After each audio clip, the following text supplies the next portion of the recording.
Bismillahirrahmanirrahim. Tabarakalladzi nazzalal furqana ala 'abdihi liyakuna lil 'alamin nadhira. Allahumma shalli wa sallim ala sayyidina Muhammadin wa ala alihi wa sahbihi ajmain. Nama ba'du.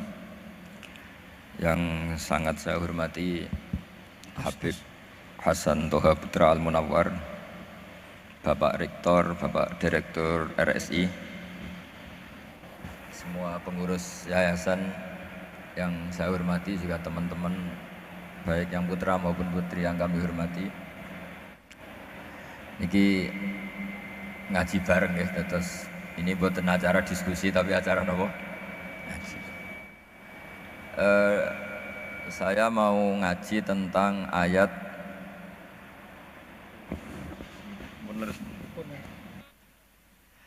Qul bi fadlillahi wa bi rahmatihi fabidzalika falyafrahu. Ajarkan Muhammad atau katakan Muhammad pada umatmu, sebaiknya atau seharusnya mereka hanya gembira dengan melihat fadlnya Allah dan rahmatnya Allah. Ini harus kita pahami mulai dari konstruksi yang paling pokok, yaitu akidah. Dua ahwal, ahwal itu satu perilaku sosial. Tiga mutammimat, sesuatu yang tidak pokok tapi kita butuhkan dalam mengawal hidup ini. Saya beri contoh, orang itu sampai maksiat itu karena cari kesenangan. Misalnya baru penat itu, ingin seneng, ada orang yang macam-macam lah, ingin melihat maksiat, apa itu pornografi, apa nyabu, apa macam-macam. Itu sebetulnya agama punya konsep yang luar biasa, yaitu seharusnya seseorang itu gembira dengan ketaatan. Lalu pertanyaannya, caranya gembira gimana? Gembira itu mudah. Jadi misalnya kamu sujud sama Allah Subhanahu wa taala. Terus cara berpikir begini, ini sekaligus ijazah. Cara berpikir begini. Ya Allah, ini kata Sayyidina Ali, kafani izzan an akuna laka abdan wa kafani fakhron an takuna li robban. Ya Allah, betapa sialnya saya andaikan saya jadi budak dari makhluk yang sama. Misalnya sampean itu seorang kiai atau rektor atau doktor atau orang terpelajar, kemudian kamu jadi budak atau hamba dari makhluk yang setara, betapa hinanya saya. Maka kata Sayyidina Ali, ya Allah, saya ini cukup bahagia, cukup bangga karena jadi budak, jadi hamba dari zat yang super atau yang maha super. Ini kok Allah Subhanahu wa ta'ala.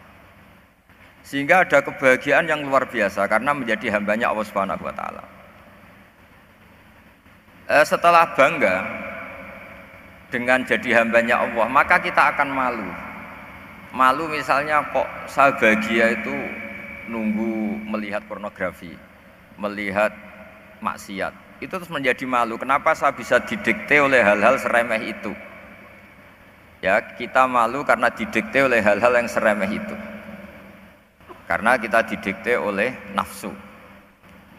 Jadi izzatun nafsi, satu harga diri seseorang itu harus dihidupkan untuk hanya tunduk kepada Allah Subhanahu wa ta'ala. Sehingga Nabi itu melatih satu logika tarkul ma'asi. Nabi itu dulu ketika ada seorang pemuda yang, ya karena mungkin pemuda ya, dia itu mau masuk Islam, tapi uniknya kata pemuda tadi, saya masuk Islam tapi asal dibolehkan bebas zina. Jadi ini agak sableng gitu. Jadi mau masuk Islam syaratnya dibolehkan apa? Zina atau free sex gitu. Karena orangnya agak hiper. Itu Nabi tidak langsung mengancam dengan neraka, enggak. Ketika mau pamit gitu, semua sahabat melarang. Mah itu jangan, kamu jangan sowan Nabi, itu permintaan yang enggak masuk akal. Setelah lama ditahan, terjadi kegaduhan di masjid. Nabi dengar itu ada apa itu? Itu ada pemuda yang mau masuk Islam tapi yasta'dzinuhu fi zina, tapi mereka minta izin Nabi untuk tetap boleh zina. Kata Nabi, pemuda itu suruh masuk, suruh menghadap saya. Ketika menghadap Nabi, saya ulang lagi, ketika menghadap Nabi, Nabi mengajarinya itu luar biasa. Nabi tidak langsung mengancam dengan neraka atau dengan azab, itu enggak. Tapi kata Nabi, atuhibbuhu li ummik. Kamu suka kalau ibu kamu itu jadi demenannya orang banyak. Oh enggak ya Nabi, yang demen ibu saya tak bacok kan. Karena ini ya agak preman, di mana-mana orang nakal agak preman. Terus atuhibbuhu li bintik. Kamu suka kalau putri kamu ya digitukan orang-orang. Oh ya enggak Nabi, yang gitukan putri saya tak bacok. Atuhibbuhu li kholatik. Kamu suka kalau bule kamu digitukan. Atuhibbuhu li ammatik. Kamu suka kalau saudara bapak kamu digitukan. Nabi itu mengeset ya. Cara sekarang itu otak mungkin. Nabi itu meluruskan otaknya anak muda itu betapa buruknya zina. Cara bahasa Arab ditakbih. Betapa buruknya zina. Kamu suka kalau korbannya ibu kamu, putri kamu, bude kamu, bule kamu. Sehingga orang itu matur ya hasbuka ya Rasulullah, ini sudah cukup. Saya tidak pernah melihat sesuatu seburuk zina.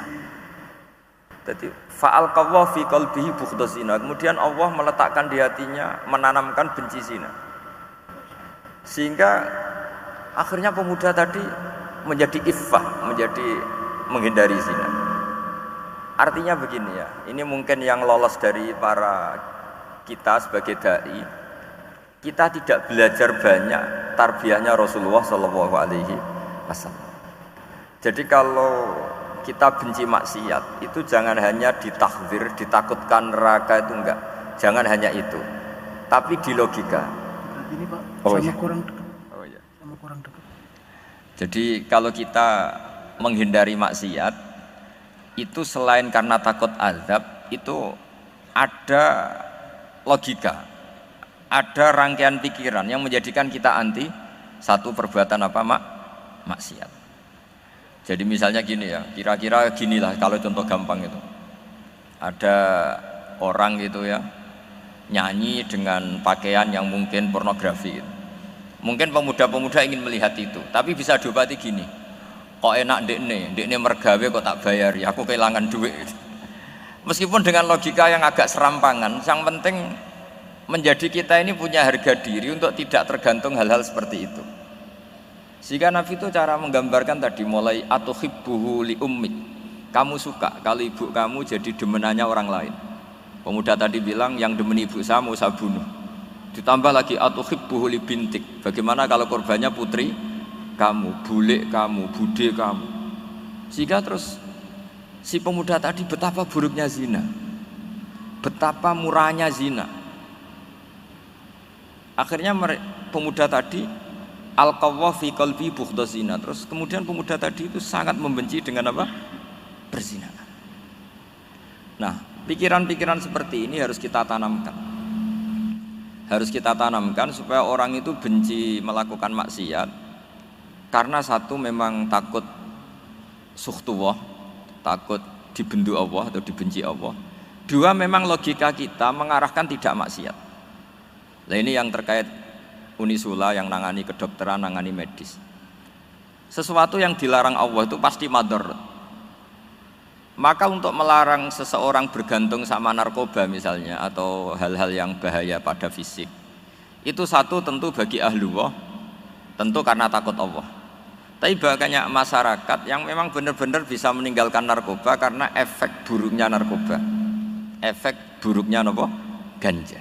Itu kita tanamkan sedemikian rupa bahwa itu mengakibatkan sakau, mengakibatkan tidak sadarkan diri, mengakibatkan kebangkrutan ekonomi, macam-macam.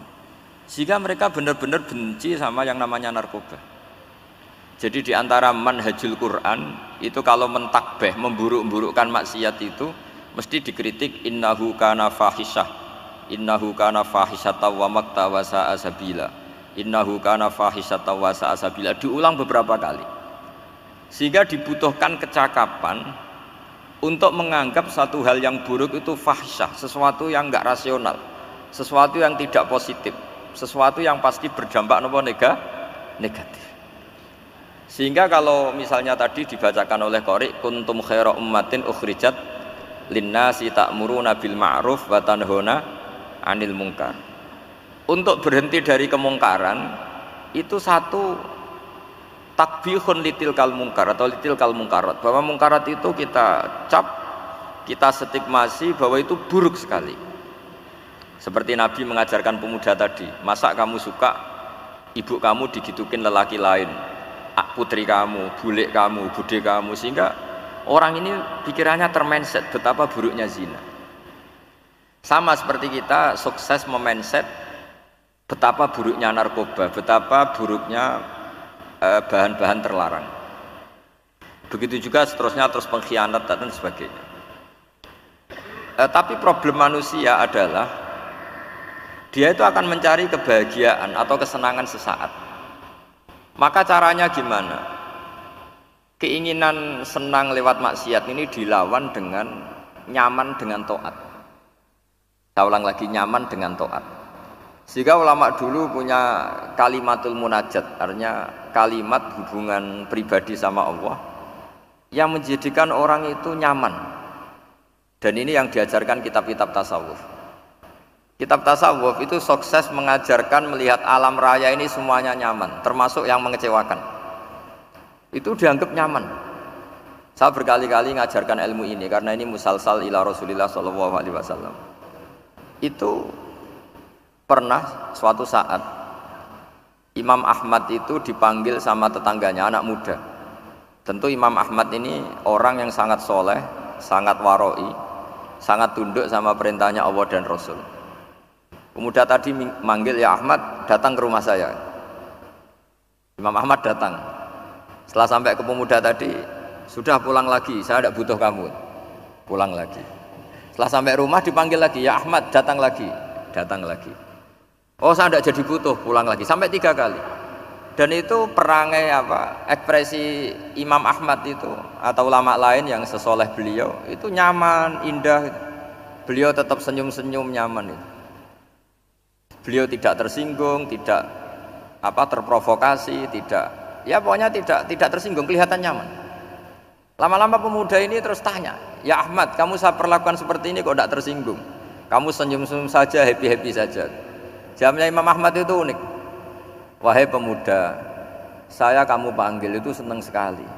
Karena kata Nabi, kalau kamu iman dengan Allah dan Rasul, maka hormatilah tetangga. Jadi saya senang. Karena nuruti perintah Allah untuk menghormati tetangga. Jadi tidak ada urusannya dengan kamu. Kagetnya kayak apa? Jadi dipanggil tetangga ya senang karena melakukan perintahnya Allah dan Rasul, yaitu ikramul jar, fal yukrim jarahu. Disuruh pulang, kamu ingin saya pulang, ya saya pulang. Disuruh datang, ya saya datang. Jadi saya tidak tersinggung, saya tidak ada urusan dengan kamu. Urusan saya dengan Allah Subhanahu wa Ta'ala. Itu kalau bapak-bapak istrinya ngomel terus sabar itu ya bagus. Saya tidak punya urusan. Kalau kamu terprovokasi oleh istri, berarti kamu didikte oleh makhluk. Masa seorang rektor didikte makhluk? Kan tidak keren. Apalagi seorang Habib didikte makhluk, kan enggak keren.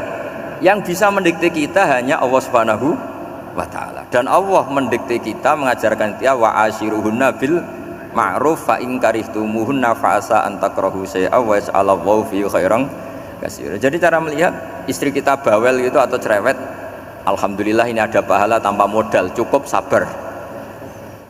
Kalau istri kamu sedang mesra, malah mintanya ke mall, malah biayanya tinggi. Murah mana dapat pahala dimarahin sama saat mesra minta ke mall? Milih yang pertama kan? Nah ya itu tidak usah modal itu. Ya gitu aja. Jadi kalau istri sedang marah bawel, anggap saja ini rezeki. Dapat pahala tanpa apa? Biaya. Nah, kalau pas rukun malah nantang ke mall, biayanya malah tinggi. Jadi ulama dulu itu melihat dunia itu happy. Pernah Imam Syafi'i dikasih tahu, orang yang tadi nyium tangan kamu ya, itu di rumah menghujat Anda. Jadi dia sopan hanya di depan Anda, kalau di luar menghujat Anda. Jawabnya Imam Syafi'i lucu. Ya baguslah. Yang cerita ini kaget. Kenapa bagus ya Aba Abdillah? Kalau manggil Imam Syafi'i ya Aba Abdillah. Ya berarti saya masih wibawa, di depan saya tidak berani katanya. Jadi dipandang enteng saja. Jadi kalau kamu di depan kamu istri kamu tidak berani belanja, tidak ada kamu belanja banyak, anggap saja Anda wibawa. Jadi enteng saja. Pernah Imam Syafi'i dikasih tahu, separuh dari kampung Anda itu gak suka kamu. Ya baguslah. Kenapa? Oh nak rukun malah bakal utang katanya gitu. Kira-kira yang utang itu yang rukun apa yang neng-nengan? Yang rukun. Jadi enteng saja. Masyhur itu makalahnya Imam Syafi'i. Waman asaa ilaika faqat atlaqaka. Orang yang berbuat buruk sama kamu berarti membebaskan kamu. Kalau saya sedang nenengan sama Habib Hasan Toha Putra, beliau naik Alphard nggak nawarin saya sah karena baru nenengan. Tapi kalau sedang rukun malah harus repot mana? Rukun sama tidak rukun? Repot rukun sebetulnya. Jadi Imam Syafi'i itu happy saja. Kalau sedang rukun sama tetangga ya dianggap rukun itu satu kenikmatan. Sedang tidak rukun ya dianggap satu kenikmatan. Jadi orang dulu itu serilek itu melihat dunia. Kalau kita kan enggak, ego. Wah saya ini suami kok dimarahin istri. Wah ini egonya bangkit. Padahal egonya bangkit itu ada kebodohan di situ. Yaitu seorang rektor didikte seorang istri, seorang makhluk. Apalagi kalau Anda daftar wali itu tidak akan jadi wali. Ini wali kok tunduk sama makhluk. Karena didikte apa? Makhluk. Maka Imam Ahmad ketika tetangganya bully gitu ya santai saja, beliau happy. Ketika pemuda tadi iskal janggal, kenapa kamu gak tersinggung ya Ahmad? Memangnya saya harus tersinggung gimana? Kan tak panggil tidak jadi, tak panggil tidak jadi. Hei pemuda, saya ini tidak punya urusan dengan kamu. Saya nuruti kamu karena perintahnya Allah. Saya senang melakukan perintah Allah, harus berbaik sama kamu. Sampai 3 kali. Jadi kebahagiaan ini pula yang harus kita latih dalam melakukan ketaatan. Tapi kalau kita sudah tidak bahagia dengan taat itu bahaya sekali.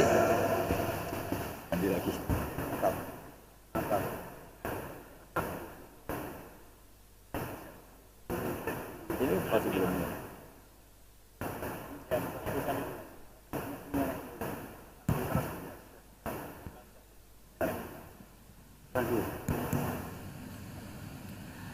Harus begini Bang prosedurnya.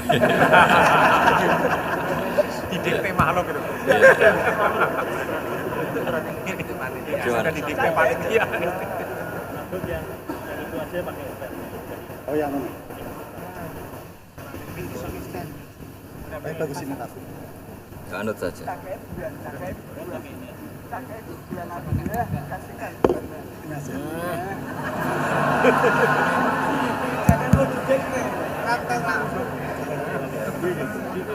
Ya. Sudah, ini sudah bisa. Oh,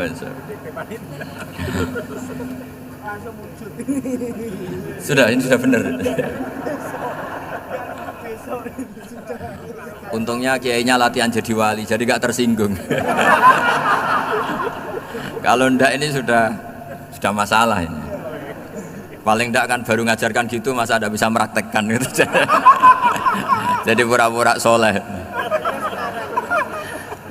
Tapi memang obsesi saya terbesar atau cita-cita saya terbesar memang setiap ngaji saya ingin orang mukmin semuanya itu bahagia. Dengan bahagia itu mereka tidak neko-neko ingin mencari kebahagiaan lewat jalur apa maksiat.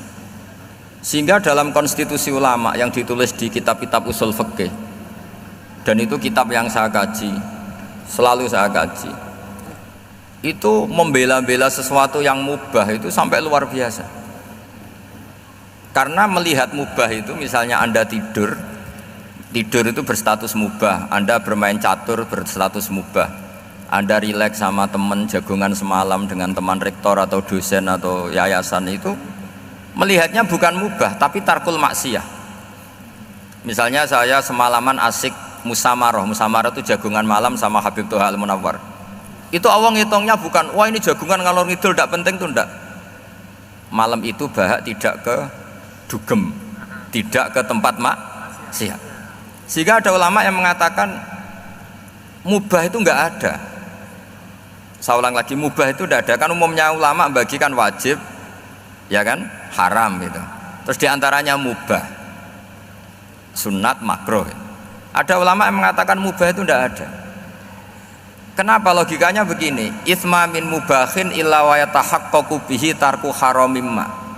Karena tidak ada mubah yang Anda lakukan kecuali saat itu pasti ditinggalkannya sebuah keharaman. Misalnya Anda sedang jagungan sama istri di luar, di rumah, asik di rumah semalaman, mungkin bahas hal-hal yang ringan, mungkin melihat sinetron atau apa yang ringan. Tapi di situ terjadi Anda meninggalkan ke tempat-tempat maksiat. Sekarang ninggal maksiat itu wajib apa mubah? Wajib. Padahal Anda sedang melakukan mubah. Nah, itu dicatat oleh Allah itu tarkul haram, meninggalkan keharaman.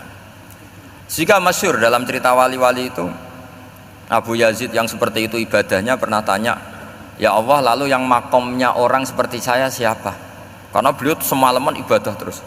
Sama Allah dijawab, ya yang tidur di pinggir kamu itu. Abu Yazid, loh kok bisa ya Allah? Dia kan tidur terus. Ya kan dia tidur berarti meninggalkan keharaman. Ngomong sing potongan tukang maksiat itu apik turu apik melek kira-kira gitu. Apik turu. Timbang sama nak melek pola wis turu ae kira-kira gitu. Jadi nggak usah dipaksa tahajud, dipaksa qiyamul lail itu. Iya kalau qiyamul lail. Kalau dapat informasi, kesini ikut saya, terus katut kan repot.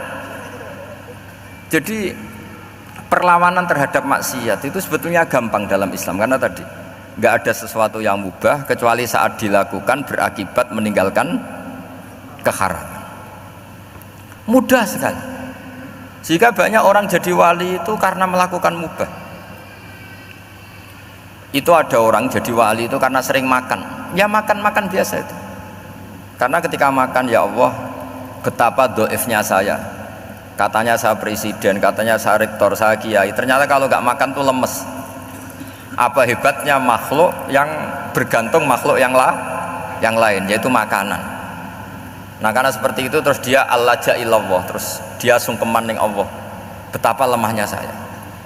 Sebab itu ketika Quran mengkritik dengan tanda kutip kemungkinan Tuhannya Isa bin Maryam, itu ngeritiknya sederhana. Quran itu mal masih ibnu Maryam illa rasul qad khalas min qablihir rusul wa ummuhu siddiqah kana yaqulanit ta'am. Isa itu tidak Tuhan, wong dia makan itu.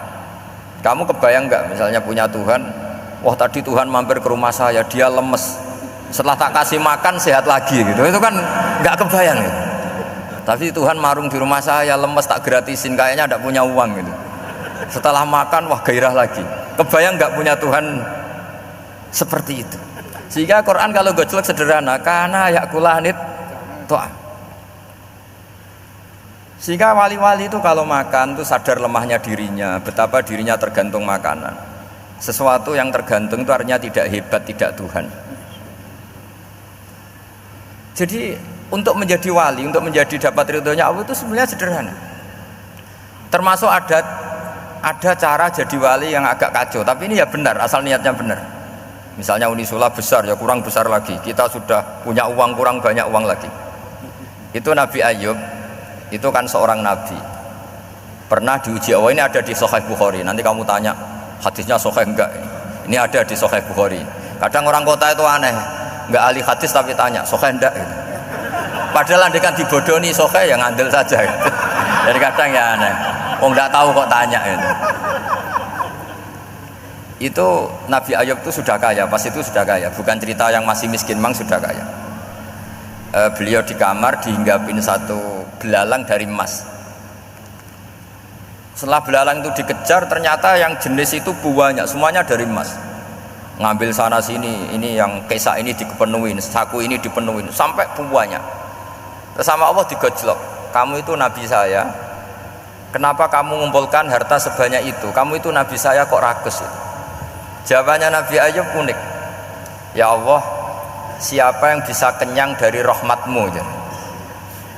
Ya, jadi kalau kamu punya uang 1 miliar, kok ingin 1 miliar 100, ingin 1 miliar 200, itu cara ngitung bukan uang. Ya Allah, siapa yang bisa kenyang dari rahmatmu? Karena rahmat Allah tidak terbatas. Sudah Gusti, tenang saja. Meskipun saya gini, rahmat Anda tidak akan habis. Sehingga waroi ada ilmunya, tomak juga ada ilmunya, termasuk ragus itu juga ada ilmunya. Misalnya begini, ini contoh ragus yang ada ilmunya begini. Ini saya beri contoh. Mungkin yang boleh niru orang-orang soleh, kalau nggak soleh jangan. Imam Syafi'i ini cerita nyata. Imam Syafi'i itu dulu ketika ngaji masih muda itu nggak suka sama guru yang kaya. Kebetulan dia punya guru miskin terus. Namanya Sufyan As-Tsauri, itu miskinnya Masya Allah. Sufyan bin Uyainah juga miskin. Jadi dia miskin, punya guru miskin terus. Sehingga idolanya ya sama guru-guru yang miskin. Suatu saat guru-guru ini menyarankan dia ngaji Imam Malik. Imam Malik itu kaya raya. Itu babutnya Imam Malik kalau diinjek itu mata kakinya tidak kelihatan saking halusnya. Kalah Indonesia lah, kalah. Itu Imam Malik tuh gaya. Kalau ngaji di kursi tinggi terus pakai bukhur itu, pakai dupa Arab yang mahal. Pokoknya mewah kali Imam Malik. Terus dia mulai ini kiai kok kaya. Kemudian setelah beliau alim tanya, saya harus ngaji siapa setelah ilmu jenengan habis kira-kira gitu. Kata Imam Malik, sudah, kamu tidak usah perlu ngaji saya, kamu sudah alim alama. Terus Imam Malik datang ke Baki. Zaman itu Baki itu semacam kayak rentalan ya, semacam Grab lah kalau dulu itu. Mana kafilah yang mau ke Irak gitu. Ya sudah terus, oh kita mau ke Irak, ini antar ke Muhammad bin Hasan As-Syaibani. Itu dibiayai sama Imam Malik. Grabnya ya dibayarin, itu kafilahnya itu ya dibayarin. Imam Syafi'i disangoni surrotan min dhahabin. Jadi satu kepes uang dikasihkan. Itu pernah tak hitung semurah-murahnya itu sekitar 60 juta. Imam Syafi'i mulai mikir, kiai yang saya kritik lomo, sing kiai miskin tak puji, gak pernah ngamal kan, tentu orang miskin kan. Setelah datang ke Muhammad bin Hasan As-Syaibani, beliau itu pakar usul fikih, muridnya Abu Hanifah. Beliau al-usuli, pakar usul fikih. Itu Muhammad bin Hasan As-Syaibani itu kalau ngitung emas, itu di ruang tamu. Uangnya miliaran, emasnya banyak. Dari kota ini dipindah ke kota ini, emas kalau ngitung di ruang tamu. Bukan di kamar, di ruang tamu. Imam Syafi'i tambah kaget. Imam Malik kayak gitu sudah saya soal, malah ini kaya raya. Setelah Imam Syafi'i kelihatan kaget, digojlok sama Muhammad bin Hasan As-Syaibani karena beliau senior. Ata'jabu min hadza, kamu aneh melihat ini? Iya. Kenapa? Ulama kok kaya raya. Terus kata Muhammad bin Hasan, ya sudah, uang ini tak kasihkan orang-orang fasik, binti gue demenan, gue nyabu, gue macam-macam. Oh jangan, nanti dipakai maksiat. Oh jenengan mawon sing suka. Semenjak itu Imam Syafi'i rubah mindset. Jadi kalau kampus ini ingin akreditasi A, ingin mulia, ingin apa, kamu ridho kalau yang punya prestasi seperti itu adalah orang-orang fasik. Ridho enggak? Enggak kan? Maka didoakan ini. Nah, itu namanya berpikir secara usuli.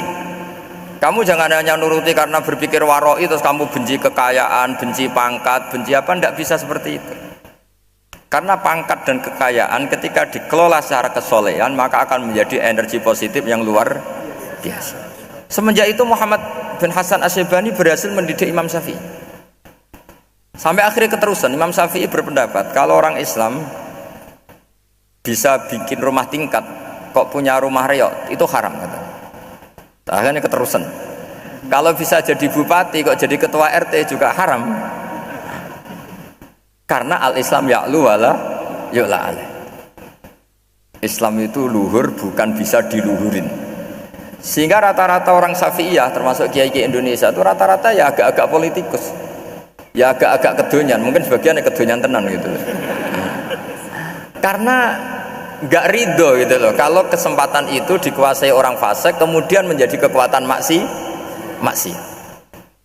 Coba kalau bupati itu orang yang fasik, kemudian programnya supaya rakyat seneng semalaman dangdutan yang purno misalnya, supaya rakyat seneng dibolehkan dugem, dibolehkan judi. Tapi kalau yang jabat orang soleh kan ada beberapa perda yang menolak penyakit apa? Masyarakat. Jadi kamu jangan melihat bahwa kepangkatan ini hanya sebagai alat korupsi, alat otoriter, enggak. Asal kena orang soleh, maka ini menjadi energi kesolehan atau energi positif. Sebab itu ketika Allah muji para nabi yang soleh, diantaranya disifati apa? Faqad ataina ala Ibrahim al-kitab wal hikmata, terusannya ayat wa atainahum mulkan azim.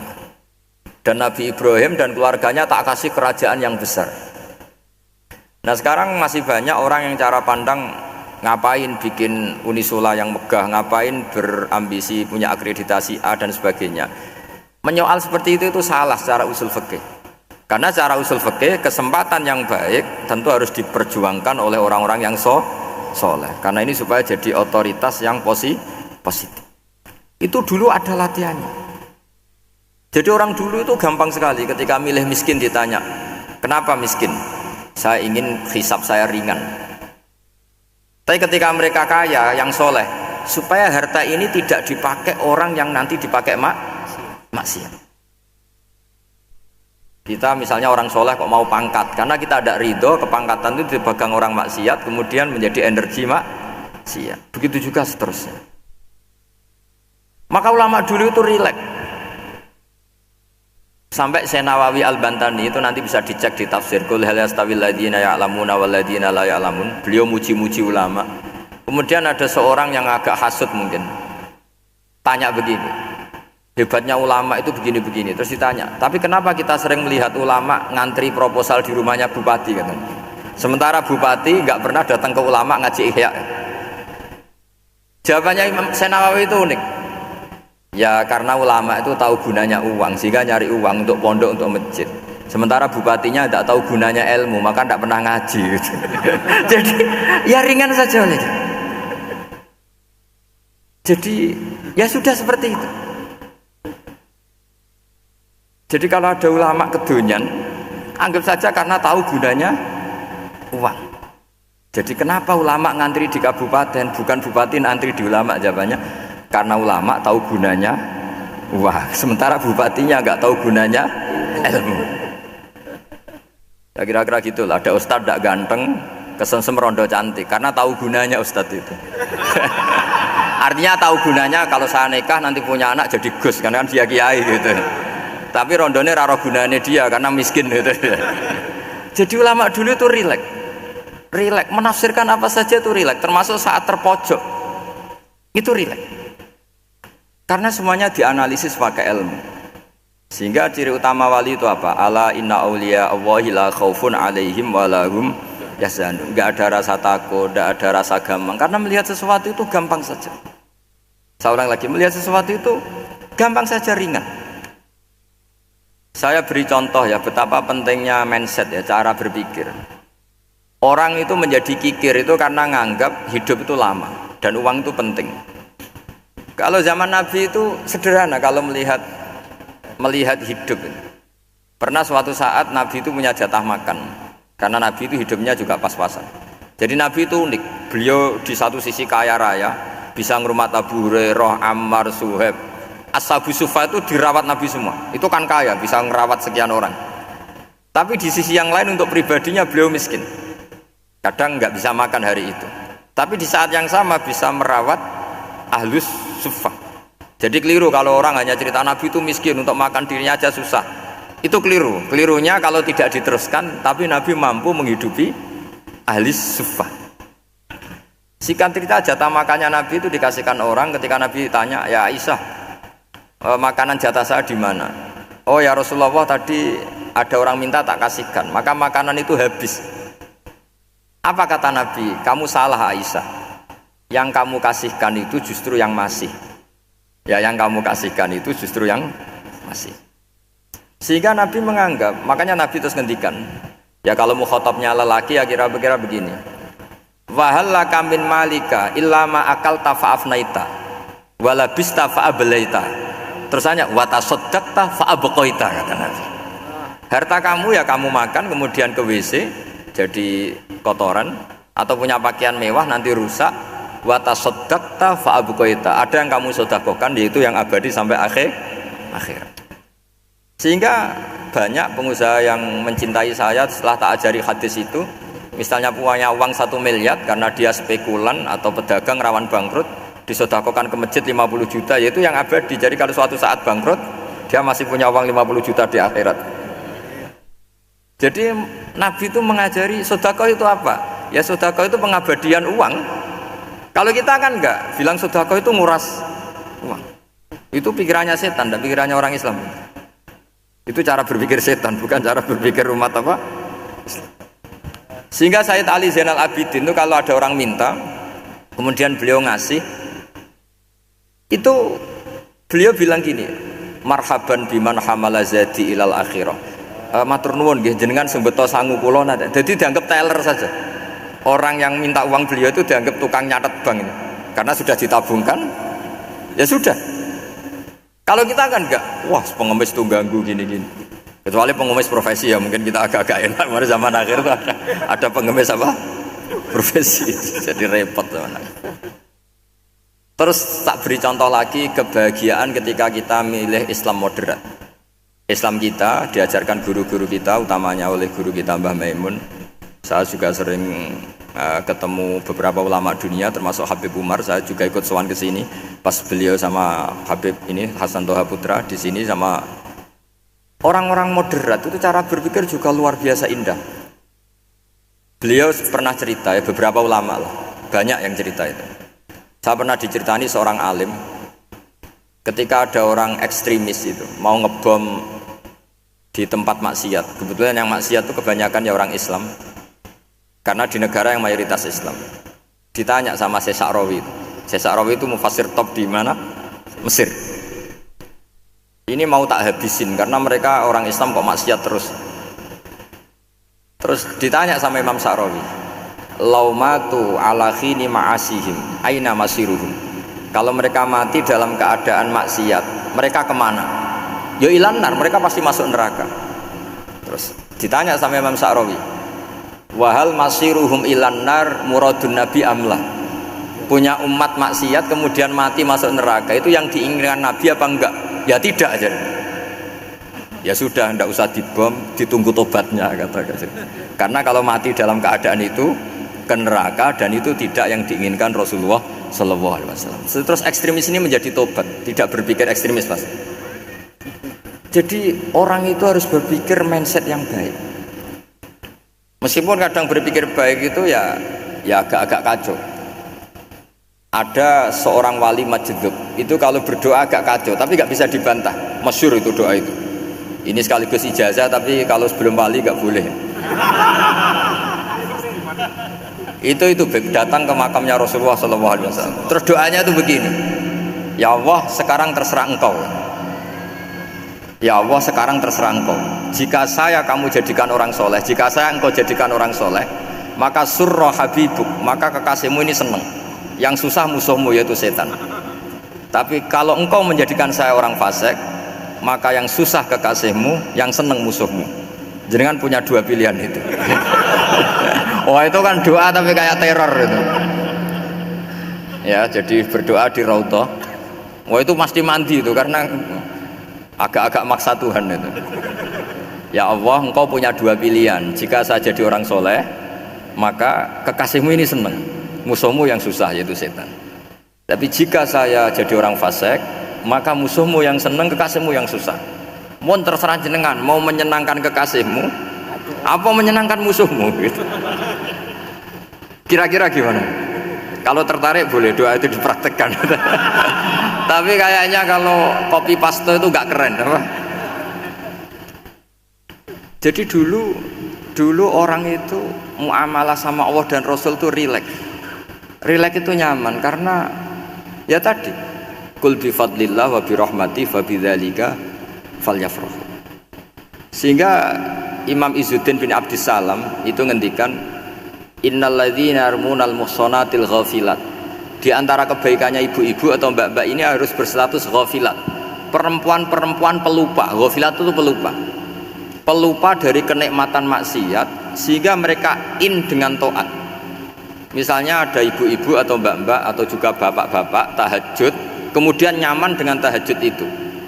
Kira-kira terbersit enggak ingin maksiat? Enggak kan, karena sudah nyaman dengan tahajud, dengan taat. Maka dibutuhkan kenyamanan dalam beribadah. Sebab itu ala bizikrillahi tatmainnul qulub. Makanya saya termasuk kiai yang setiap ngaji itu happy, seneng. Karena ini untuk kampanye, seneng dengan ngaji, dengan taat itu sudah luar biasa. Kayak apa kalau mereka senengnya kalau nunggu melakukan maksiat. Jadi termasuk bentuk perlawanan kita terhadap maksiat adalah usahakan kamu tuh bahagia, senang dengan taat, istiqnas billah, mu'anasah billah, farah billah, itmi'nan tumakninah billah. Sehingga ini mencukupkan kita tidak berkebutuhan maksiat.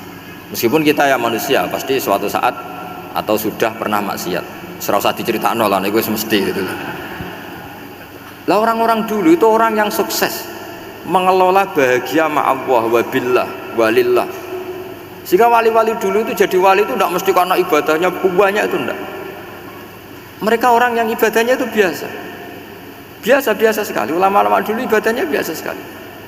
Tapi qulubuhum ma Allah, hatinya itu ma Allah.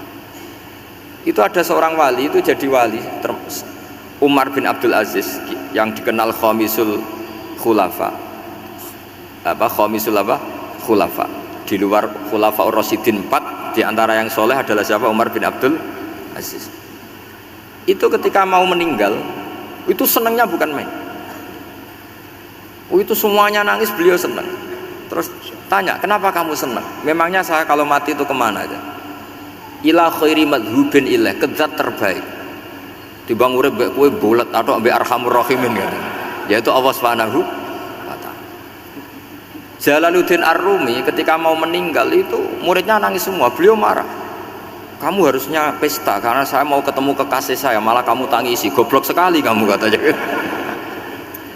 Jadi orang-orang dulu itu luar biasa. Karena tadi mereka tidak ingin ketemu Allah itu dianggap problem, harus sesuatu yang membahagiakan. Makanya wali-wali itu kalau berdoa begini, wa khairu ayyami yauman alqa kafih, dan jadikan hari terbaikku adalah hari ketika saya ketemu engkau ya Allah. Pernah dengar doa itu? Wa khairu ayyami yauman alqa kafih, dan hari terbaikku adalah hari saat ketemu engkau. Nah, kan enggak, sampai mati ku wedi. Saya tidak tahu wedi dosa apa wedi Israel apa wedi malaikat siapa? Malik. Mungkar nakir. Sebenarnya tidak perlu seperti itu.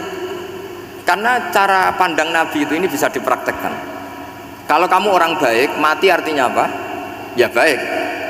Karena husnul khotimah. Kalau kamu orang yang buruk, itu kata Nabi, anggap saja mati itu akhir dari keburukan kamu. Nah, kowe urip terus malah maksiat terus. Maka Nabi itu kalau ngajari kita berdoa gini, Allahumma ij'alil hayata ziyadatan li fi kulli khairin wal mauta rohatan li min kulli syarrin. Ya Allah, kalau saya hidup ya anggap saja ziyadah fi kulli khairin, berpotensi nambahi kebaikan. Kalau saya mati anggap saja ini akhir dari segala keburukan. Maka saya berkali-kali guyon. Makanya tradisi ulama-ulama NU, ulama-ulama pesantren, ya ada hanya NU, pokoknya ulama-ulama alim. Itu kalau ada orang mati, orang nakal gitu mati, ini saya gitu, itu hadirin mesti gak terima. Wapi enang di wong wakal. Tapi dipaksa sama kiainya, saya gitu, lama-lama dipaksa, saya gitu. Padahal ning atine kiai wis ra iso maksiat meneh, wis saya. Karena dengan mati berarti saya sudah tidak bisa maksiat lagi. Jadi Nabi melihat hidup dan mati itu segampang itu. Kalau al hayata ziyadatan li fi kulli khairin wal mauta rohatan li min kulli syarr. Coba kita ke depan itu kan ada potensi zina, potensi korupsi, potensi maksiat. Yang bisa menghentikan potensi itu apa coba? Mati ya, udah pinter ya. Sudah maju berarti. Berani mati. Berani. Tapi jangan di sini ngel-ngelo panitia nanti. Ya. Artinya yang selama ini kita risau dengan kematian, dengan apa? Nabi ngajari kita tadi, Allahumma ij'alil hayata ziyadatan li fi kulli khairin wal mauta rohatan li min kulli syarr. Ya Allah, jadikan hidup ini sebagai bekal menambah kebaikan, dan suatu saat kalau saya mati, semoga itu akhir dari segala keburukan. Jadi artinya Nabi itu ngajari kita itu positif terus. Sama seperti ulamanya tadi. Nak lagi rukun mbek tonggo ya sanggep ae kanca keapian. Nak nenengan ben ra utang ngoten. Dadi pokoke penak terus itu lho. Nak bojo lagi ngamuk alhamdulillah gak ngajak blonjo. Nak pas rukun ya alhamdulillah kok lagi rukun. Jadi gampang semua.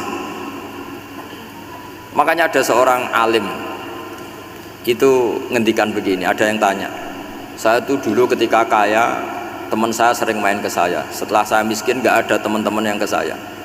Dikira si Habib ini kebetulan orangnya Habib itu mendukung keluhan dia, ternyata enggak. Si orang alim itu bilang gini, malah bagus toh gitu. Kowe wis melarat buruwe wong, Ya sudah kamu miskin, buruhnya orang lain, misalnya tukang manol di pasar atau tukang becak. Kemudian teman-teman kamu datang, malah kamu malu tuh jadi tontonan. Bagus kalau mereka lupa, pas kamu miskin tidak ada yang lihat kata. Jadi apa ya, dianggap enteng saja gitu. Akhirnya orang ini nggak jadi ngeluh. Selama ini kan kita ngeluh ya, ketika miskin teman-teman nggak datang. Coba kalau mereka datang pas kamu buruh bikin botol di orang lain. Mantan bos buruh, malu nggak? Milih datang apa enggak? Enggak lah, sudah bener itu. Jadi ulama dulu itu makanya sering baca biar tahu solusi hidup. Jadi ulama dulu itu gampang sekali melihat kehidupan itu, gampang sekali, indah, gampang. Sekarang tuh enggak. Orang itu cara berpikir nuruti nafsu, itu yang bahaya. Makanya Quran kritik ara'aita man ittakhadha ilahahu hawa. Orang yang cara berpikir itu nuruti hawa nafsu. Kalau zaman Nabi, zaman sahabat, zaman ulama itu enggak seperti itu. Sehingga cara berpikir itu mudah. Makanya kata Nabi, absyiru ya ma'sarul muslimin, kata. Kamu harus senang ya ma'sarul muslimin. Allah sekarang buka pintu langit yang sebelumnya enggak pernah dibuka. Dan Allah yubahi bikum malaikatah, dan Allah membanggakan kamu kepada para malaikatnya. Kenapa? Umatnya Muhammad, umatnya Rasulullah Muhammad SAW itu kalau sampean kepengen mati setiap saat itu baik, itu resepnya gampang kata Nabi. Addu faridotan wantadzoru ukhra. Jadi Allah memberitahu, ya Muhammad, umatmu ini luar biasa. Jadi misalnya tadi kita sholat subuh, ditanya, Bahak kamu sekarang ngapain? Nunggu sholat duhur ya. Setelah sholat duhur ditanya lagi, nunggu apa asar? Sehingga faman kanat hijratuhu ila Allah wa rasulih fa hijratuhu ila Allahi. Jadi kalau ya sudah ini tak ijazahkan, kalau setelah sholat subuh nunggu apa? Duhur. Setelah duhur nunggu. Sehingga ketika kita mati itu statusnya penunggu sholat. Tapi kamu kan enggak miskin, kenapa?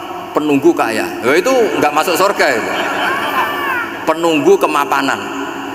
Berarti kan menunggu sesuatu yang seleranya nafsu. Beda kalau penunggu sholat, berarti kamu di dunia menunggu ritual ibadah. Maka diantara ijazahnya Nabi apa? Addu faridotan wantadzoru ukhra, melakukan satu fardu, kemudian kita menunggu tugas berikutnya. Jadi niati saja setelah subuh nunggu apa? Duhur. Setelah duhur, meskipun kita di perapatan, apa? Nunggu asar. Tapi ya asar betul, jangan nunggu tok pas asar enggak. Jadi sebetulnya umat ini gampang sekali. Jadi di antara kebanggaan Allah, yubahi itu Allah bangga dengan malaikatnya adalah umat ini adalah addu faridotan wantadzoru ukhra, melakukan satu fardu kemudian menunggu fardu yang lain. Dari mengkhidmati kampus, ingin mengkhidmati masyarakat, dari satu masyarakat lokal Semarang menjadi sampai sekarang sampai Banjarmasin, Unisula mau bikin kampus di sana, terus gitu. Dari satu tugas ke tugas yang lain. Makanya Islam diajarkan setelah satu tugas selesai, faida faruh tafan sok. Jadi sehingga hidup kita itu dinamis, dari satu kebaikan menunggu kebaikan lain, dari satu kebaikan menunggu, sehingga hidup kita ngapain? Nunggu satu kebaikan. Ini sudah masuk faman kanat hijratuhu ila Allah wa rasulih fa hijratuhu ila Allahi wa rasulih. Sehingga bayangkan kalau kita direkam Allah, Gusti kula ampun mati nak dereng sugih, wis melarat puluhan tahun, sakit, nunggu sesuatu yang sifatnya nafsu, kepengin sugih tok jak cukup, tahu burono wong sing tahu ngenyek ndekne lho, itu kan urung-urung wis dendam. Saya belum mau mati sebelum kaya dan buruhkan orang yang pernah melecehkan saya. Wis ngono akhirnya mati urung sugih. Berarti wis fakir matine hasud. Wah itu ngenes dunia akhirat kan kira-kira seperti itu. Kamu santai aja kalau fakir, berarti meringankan hisab karena ada banyak harta. Yang mau dihisab papanya, tidak punya apa-apa. Jadi saya mohon sekali ya, Islam itu mengawal kebahagiaan. Sebab itu sampai bahagia itu menjadi perintah Islam, kul bi fadlillah wa bi rahmati fa bidzalika falyafrahu. Karena dengan bahagia bi taat diharapkan orang Islam itu tidak bahagia atau cari kesenangan lewat jalur maksiat. Sehingga ciri utama wali apa? Ala inna auliya Allahi la khaufun alaihim walahum yahzan. Sehingga ulama dulu itu rileks-rileksnya. Termasuk yang saya ceritakan tadi, Imam Ahmad, Imam Syafi'i, itu melihat apa saja rileks. Ya tadi kalau disenangi orang ya barokah, punya kawan kebaikan. Nak dineng ya barokah dineng di gedingi tonggo rada utang, ngeranjuk tulung itu. Jadi rileks saja. Masyhur itu Imam Syafi'i ngendikan, waman asaa ilaika faqat atlakoka. Orang yang berbuat buruk sama kamu, hakikatnya adalah membebaskan kamu. Atlaqo itu apa? Membebaskan. Enak gak jadi hidup gitu? Kalau kamu kan enggak, kok gedeng aku salahku apa? Malah kamu ujub tuh, orang kok gak tahu salahnya. Kamu jadi suami, istrinya ngomel, kurang apa saya sebagai suami? Ya kurang banyak, ndak ganteng, ndak kaya, ndak ini. Malah kalau diterangkan malah parah toh. Ya sudah, rileks saja. Kalau dia ngomel ya tadi, alhamdulillah dapat pahala tanpa apa?